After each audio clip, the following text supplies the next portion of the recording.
अकेले सफ़र जे रुझान बावजूदि औरतुनि खे परॾेह जो सफ़र कंदे चैलेंजिस खे मुंहुं ॾियणो पवे थो। तहफ़ुज़ ऐं बराबरी जी ॻाल्हि कजे त कुझु जायूं बहितरीन आहिनि। अॼुकल्ह माण्हू दुनिया घुमण लाइ कंहिं साथीअ जो इंतज़ार बि नथा कनि ऐं उनखे सॼी दुनिया में सोलो ट्रेवल यानी अकेलो सफ़र चयो वञे थो, जेको ख़ासि तौर ते औरतुनि लाइ आहे। नॉर्वे जी हिकु कंपनी इन हवाले सां तहक़ीक़ कई आहे त 3 मां 1 मुसाफ़िर अकेलो सफ़र करण खे तरजीह ॾिए थो ऐं ख़ासि तौर ते वॾी उमिरि जूं औरतूं इन रुझान खे वधाए रहियूं आहिनि। जिन औरतुनि आला दर्जे जे मुल्कनि जो सफ़र कयो आहे उन्हनि बि कुझु ॻाल्हियुनि जी निशानदेही कई आहे ऐं मुख़्तलिफ़ अंगनि अखरनि बाबति ॼाण गॾु कई वई आहे। इन हवाले सां WPS इंडेक्स में सभ खां पहिरियों नंबर यूरोपी मुल्क सिल्वोनिया जो आहे, जिते 85% औरतूं पाण खे महफ़ूज़ महसूस करे रहियूं आहिनि। इन खां पोइ रिवांडा अचे थो। रिवांडा जी पार्लियामेंट जो 55% औरतुनि ते ॿधलु आहे। रिवांडा जी पार्लियामेंट सनफ़ी बराबरी लाइ दुनिया में पहिरें नंबर ते आहे। कम्यूनिटी सेफ्टी जे हवाले सां इंडेक्स में बि हिन जो दर्जो बुलंद आहे ऐं ग्लोबल जेंडर गैप इंडेक्स में ही दुनिया जे 6 नंबर ते आहे। विच ओभर ऐं उत्तर अफ्रीका में औरतुनि जी स्कूलिंग ऐं माली शमूलियत लाइ सभ खां वधीक स्कोर दुबईअ जो आहे। मुतहिदा अरब इमारात ख़िते में सनफ़ी बराबरी में हिकु अॻवान जी हैसियत रखे थो।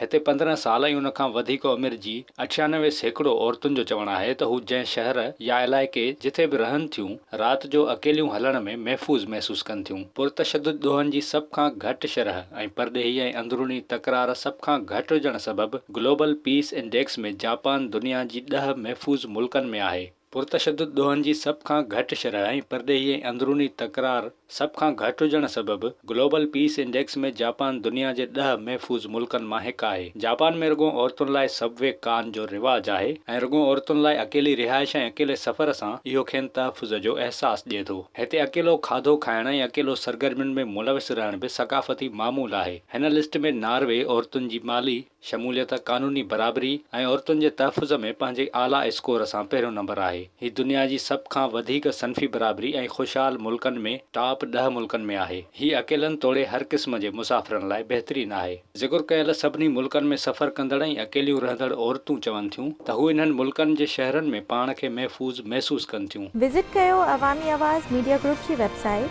awamiawaz.pk